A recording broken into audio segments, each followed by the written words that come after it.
नमस्कार, आप देख रहे हैं हिमाचल दर्पण लाइव टीवी। मैं हूं रितु ठाकुर। चलिए नजर डालते हैं देश और दुनिया की कुछ बड़ी खबरों पर। साउथ सिनेमा के दिग्गज अभिनेता रजनीकांत को 51वां दादा साहब फाल्के पुरस्कार से किया जाएगा सम्मानित। हरिद्वार में आज से महाकुंभ 2021 का हो गया है श्री गणेश। 30 अप्रैल तक चलने वाले महाकुंभ में गंगा स्नान के लिए श्रद्धालुओं को लानी होगी कोविड-19 की 72 घंटे पहले तक की RT-PCR नेगेटिव रिपोर्ट। बंगाल के डेबरा निर्वाचन क्षेत्र से भाजपा उम्मीदवार भारती घोष ने टीएमसी कार्यकर्ताओं पर लगाया बड़ा आरोप। कहा, टीएमसी के 150 गुंडों ने मेरे पोलिंग एजेंट को घेरा।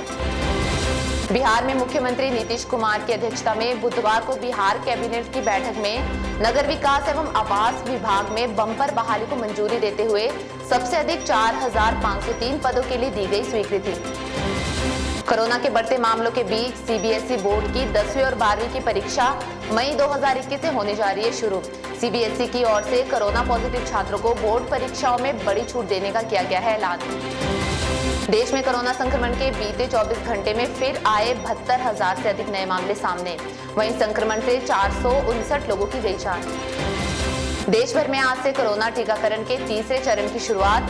तीसरे चरण के अभियान में 45 वर्ष से ऊपर के लोगों को लगाया जाएगा कोरोना का टीका।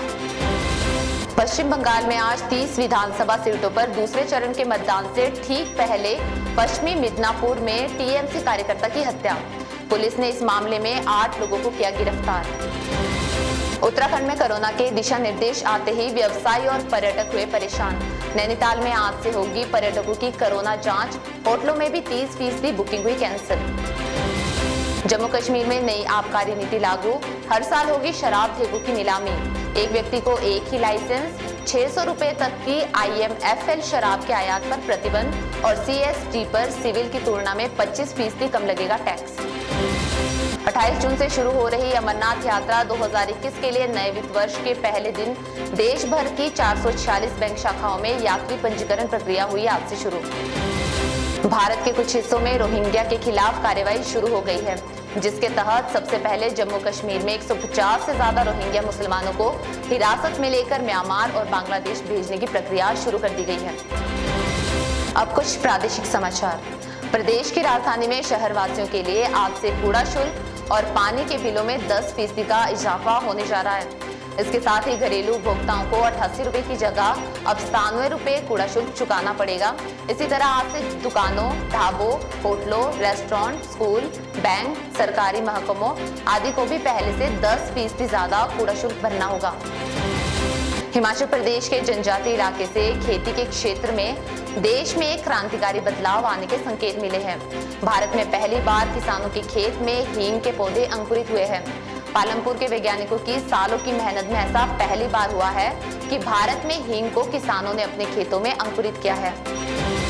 हिमाचल प्रदेश में कोरोना के बढ़ते आंकड़ों को देखते हुए राज्य सचिवालय में मुख्य सचिव की अध्यक्षता में हुई उच्च स्तरीय बैठक में शिक्षा विभाग के अधिकारियों ने 15 अप्रैल तक स्कूल कॉलेज बंद रखने की सिफारिश की थी, जिसे अब मुख्यमंत्री ने अपनी मंजूरी दे दी है।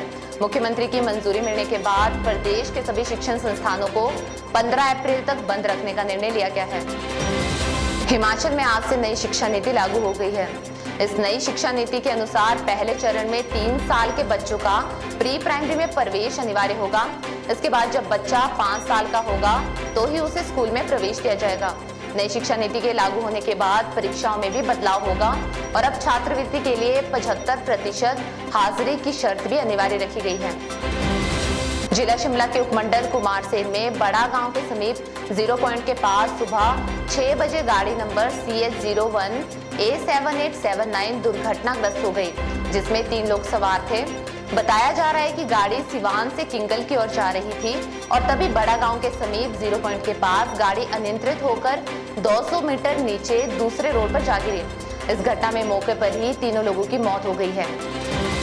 जिला सोलन में बीती रात लगभग 1 बजे देवठी गांव के शशाल के पास अचानक आग लग गई।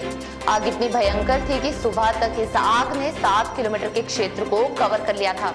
अग्निशमन विभाग का मौके पर ना पहुंच पाने के कारण इस घटना से प्राकृतिक संपदा को काफी नुकसान पहुंचा है। आइए अब बात करते हैं आज के मौसम की। आज प्रदेश के अधिकतर क्षेत्रों में मौसम साफ बना रहा। मौसम विभाग द्वारा प्रदेश में 3 अप्रैल तक मौसम साफ बना रहने का अनुमान लगाया गया है, जबकि प्रदेश में 4 अप्रैल से मौसम फिर से करवट लेगा।